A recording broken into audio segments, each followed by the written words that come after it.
Suasana rumah sakit begitu sepi. Hanya sesekali terdengar langkah kaki orang lalu lalang, serta suara petugas rumah sakit yang sedang berbicara dengan nada pelan. Malam itu terasa sangat sunyi dan mencekam. Apalagi suara lolongan anjing pun terdengar sangat jelas. Sungguh malam yang mengerikan bagi Tania. Tania adalah salah satu pasien rumah sakit itu. Dia seorang gadis belia yang menjadi korban tabrak lari oleh seorang pengendara motor siang tadi. Lukanya yang parah di bagian kaki sebelah kiri membuatnya harus dilarikan ke rumah sakit terdekat. Sebenarnya Tania menolak untuk dirawat inap karena dia seorang yang penakut. Malam itu dia ditemani mama dan papanya. Dia tidak bisa tidur dengan nyenyak. Keringat dingin pun selalu mengucur deras di keningnya. Akhirnya dia membangunkan kedua orang tuanya untuk sekedar menemaninya mengobrol. Padahal keduanya telah tertidur pulas. "Mah, bangun mah, temenin aku ngobrol dong mah," sambil menepuk kedua tangan mamanya. "Ada apa nak? Kenapa kamu bangun? Ayo tidur lagi. Ini masih malam sayang." "Mah, aku gak bisa tidur nih mah. Rumah sakit ini kayaknya aneh deh mah." "Aneh gimana sih nak? Gak ada yang aneh kok. Itu cuma perasaanmu aja. Udah ayo tidur, besok lagi ngobrolnya. Mama capek banget nak." Setelah itu keduanya mencoba untuk tidur kembali. Tetapi sekitar pukul 2 dini hari, Tania pun terbangun ingin buang air kecil. Dia mencoba duduk sembari melihat kedua orang tuanya yang tertidur pulas. Dia pun tak tega membangunkan keduanya. Akhirnya ia putuskan untuk pergi ke kamar mandi sendiri. Akan tetapi setelah dia mencoba turun dari kasur itu, tiba-tiba tangannya digenggam oleh seseorang. Dia berpakaian serba putih dengan muka agak pucat dan tangan yang dingin. Tania pun tersentak dan kaget melihat sosok yang berusaha membantunya. Wanita itu pun berkata, "Mau kemana mbak? Mari saya bantu." Dia tersenyum sambil terus berbicara. "Jangan takut ya, saya adalah salah satu suster di sini. Perkenalkan, nama saya Clara." Tania masih terdiam sambil merinding saat menatap kedua bola mata suster Clara. Dia bergumam dalam hati, "Kenapa suster ini aneh sekali ya? Aku sangat takut melihatnya. Aku pun juga tidak tahu dia masuk ruanganku. Tapi sudahlah, yang terpenting aku ada yang membantu dan menemaniku." Setelah selesai ke kamar mandi, laki-laki Tania dibuat kaget. Tania yang berusaha mengajak berbicara suster itu, tiba-tiba dia menghilang. Padahal jelas-jelas pintu ruangan itu tertutup rapat dan tak ada suara orang membukanya. Tania pun merasa takut dan langsung tidur. Sungguh malam yang ganjil baginya. Keesokan harinya sekitar pukul 6 pagi, salah satu suster dan perawat datang menemani Tania untuk mengganti infus dan memberikan obat serta bubur. Di saat itu juga Tania mencoba bertanya pada keduanya, "Pagi Mbak Tania, saya ganti dulu ya infusnya." Ketika suster itu sibuk dengan pekerjaannya, salah satu perawat menyodorkan obat, bubur, serta air putih. "Jangan lupa sarapan dan minum obatnya ya Mbak," katanya. "Baik," jawab Tania. Dia pun juga mencoba bertanya pada suster itu. Karena rasa penasaran dan kejanggalan atas kejadian tadi malam yang dialaminya.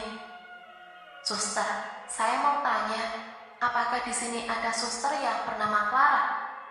Dan tak disangka, keduanya tiba-tiba langsung berpamitan keluar ruangan dengan ketakutan.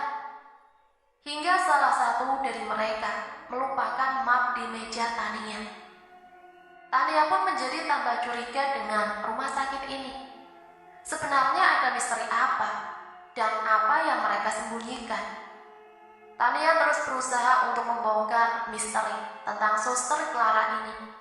Dia menganggap pihak rumah sakit telah menyembunyikan sesuatu dari masyarakat sekitar. Tapi apa? Entahlah.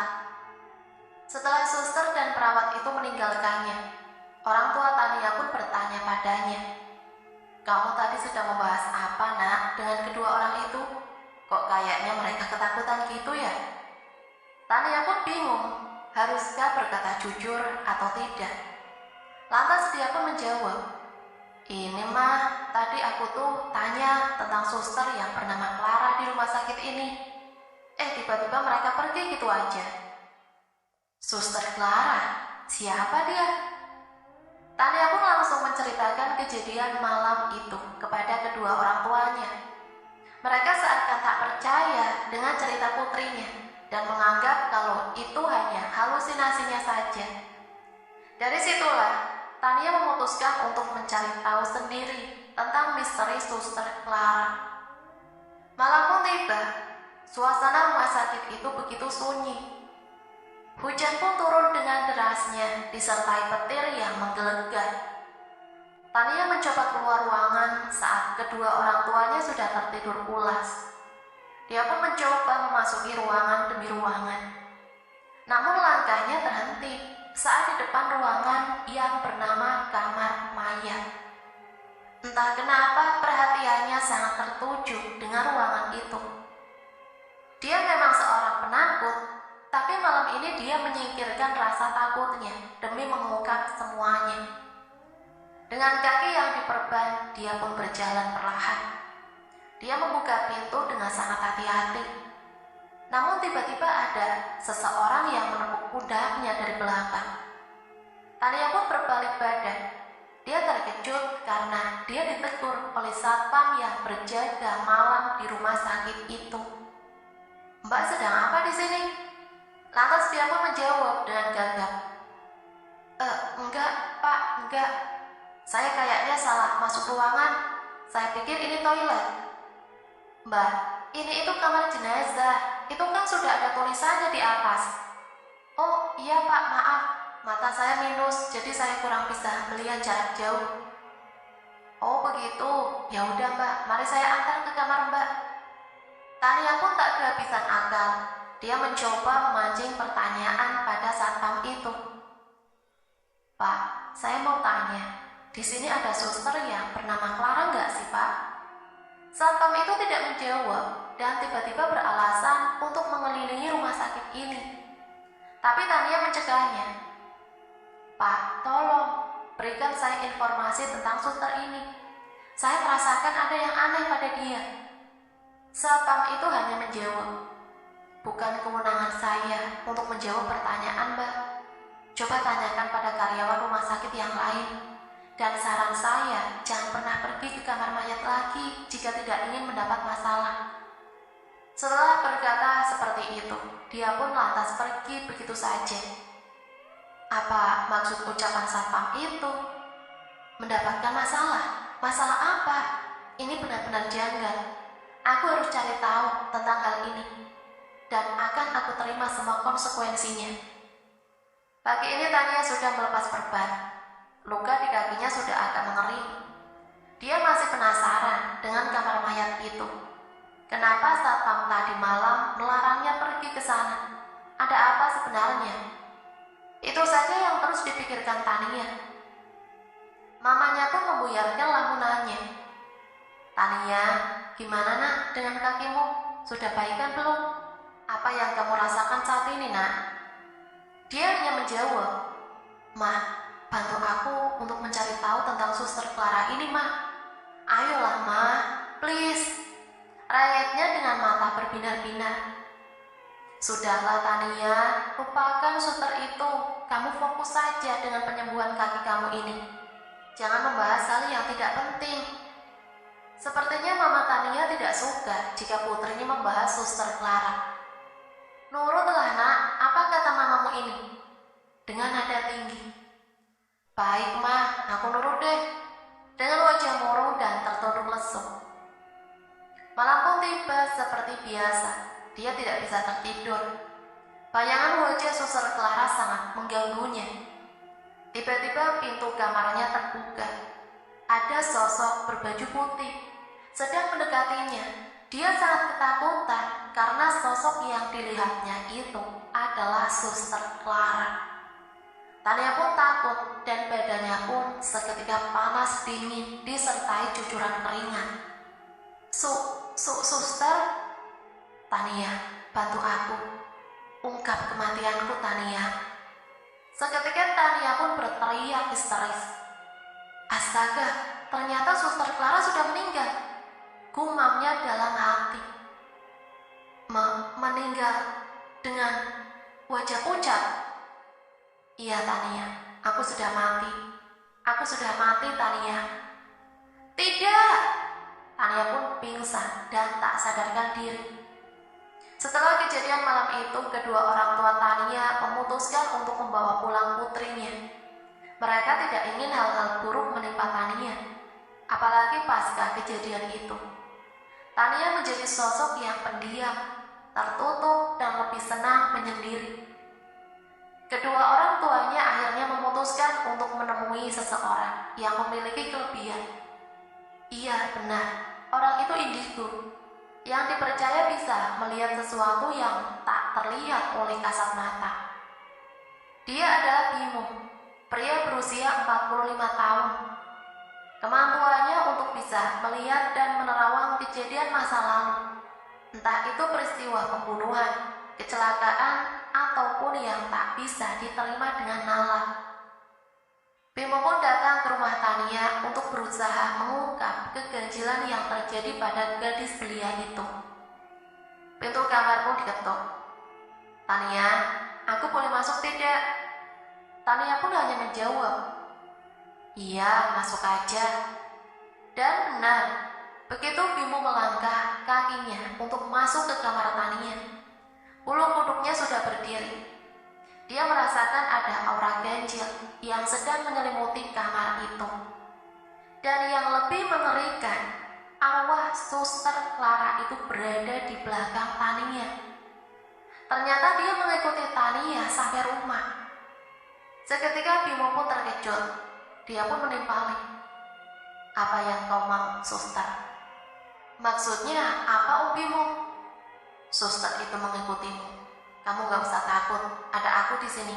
Izinkan aku berkomunikasi dengannya dulu. Tania pun hanya mengangguk. Setelah 20 menit lamanya percakapan gaib itu, Bimo langsung berkata, Tania, aku tahu semuanya tentang Suster Clara. Kita harus secepatnya ke rumah sakit dan menemukan jenazah suster itu untuk kita kebumikan dengan layak. Dia adalah korban pembunuhan keji dari seorang supir ambulan dan dokter rumah sakit itu. Secepatnya kita harus mengungkap pembunuhan sadis ini. Setelah mendengar ucapan Bimo itu, Tania jadi tersadar. Ternyata ini alasan kenapa satpam itu melarangnya ke kamar mayat waktu itu. Tania pun berkata, apa itu tidak terlalu beresiko bagi kita, Bimo?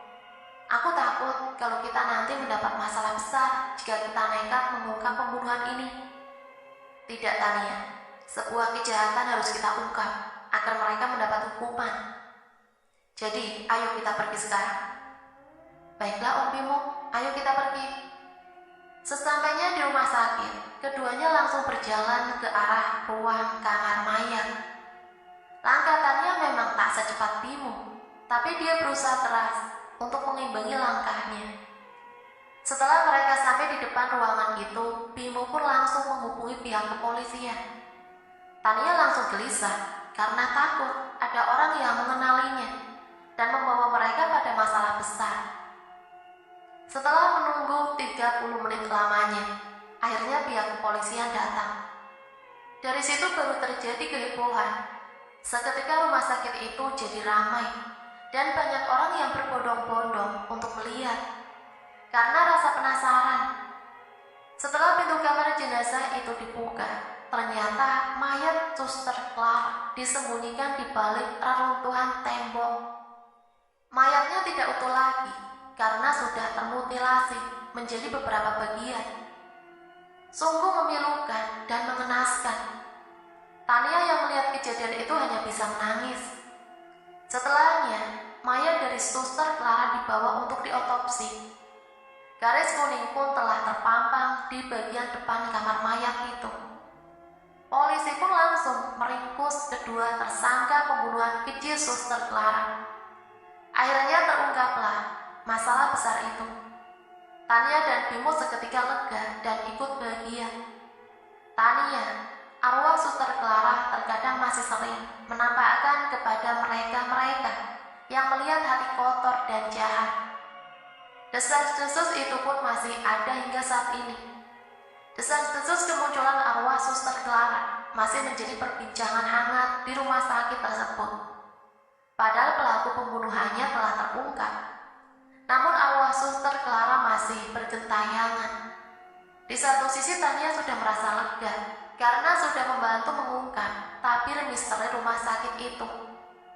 Namun saat dirinya mulai mendatangi lagi rumah sakit tersebut, banyak pasien yang berkeluh kesah sering melihat Suster Clara duduk di samping ranjang pasien saat malam tiba. Entah itu hanya sekedar duduk terus menghilang, mengganggu dengan suara tangisan, atau bahkan menampakkan wajahnya dengan penuh darah. Sungguh ini semua membuat Tania tak habis pikir. Sampai akhirnya dia memutuskan untuk menghubungi Bimo kembali, seorang indigo tersebut. Keesokan harinya mereka mencoba untuk mendatangi rumah sakit lagi. Dan benar saja, sosok Suster Clara sudah berada tepat di belakang Tania. Bimo pun mencoba berkomunikasi dan Bimo menceritakan pada Tania bahwa Suster Clara belum bisa pergi dari rumah sakit ini karena masih ada satu bagian tubuh yang belum ditemukan. Ternyata bagian jari tangannya tertinggal di bawah reruntuhan tembok kamar mayat tersebut. Tanpa berlama-lama, Tania dan Bimo pun memasuki kamar mayat tersebut dengan petugas medis yang lain untuk bersama-sama mencari bagian jari tangan Suster Clara. Sekitar 15 menit berlalu, akhirnya jari itu ditemukan. Tania pun ikut bahagia dan langsung menyuruh Bimo untuk memberikan potongan jari tersebut ke petugas visum agar dijadikan satu dengan bagian organ tubuh yang lain. Polisi pun juga mengungkap secara gamblang motif dibalik pembunuhan keji tersebut. Ternyata Suster Clara dibunuh oleh dokter dan supir ambulan tersebut karena dia telah mengetahui bahwa kedua tersangka tersebut pemakai narkoba dan seorang pedofil. Suster Clara mengetahui hal itu pada saat dia bertugas malam. Di saat keadaan rumah sakit itu sepi, kedua tersangka membawa dua anak kecil di mobil ambulan dalam keadaan menangis. Dan dia juga menemukan banyak obat-obatan terlarang serta narkoba di mobil ambulan tersebut. Saat Suster Clara mau membawa kedua anak kecil itu untuk melepaskan diri, kedua orang itu mengetahuinya. Mereka pun langsung mengejar Suster Clara dan kedua anak tersebut. Namun sayangnya dia terjatuh. Di saat itulah Suster Clara dibunuh oleh keduanya. Karena panik dan tak tahu harus membuang mayat Suster Clara kemana, akhirnya sang dokter mengambil pisau berukuran besar dan memutilasi sedikit demi sedikit bagian tubuh Suster malang itu. Mendengar pernyataan polisi tersebut, hati Tania seakan teriris dan tak bisa membayangkan bagaimana rasa sakit yang dialami sang suster. Dia hanya bisa mendoakan dan berharap Suster Clara bisa tenang serta tak lagi mengganggu pasien yang lain. Akhir cerita, setelah kejadian ini, pihak rumah sakit memilih untuk merenovasi bangunannya agar tidak terlihat menyeramkan, agar nuansanya juga tenang dan indah. Suasana rumah sakit itu pun sudah tidak lagi menakutkan. Semuanya berjalan normal-normal saja, tanpa ada gangguan dari makhluk halus yang lain. Semoga cerita ini bisa menghibur teman-teman semua ya. Semoga kita juga dapat mengambil hikmah di balik cerita ini. Sampai di sini Mimin pamit undur diri. Mohon maaf apabila banyak salah kata. Akhirul kalam, wassalamualaikum warahmatullahi wabarakatuh.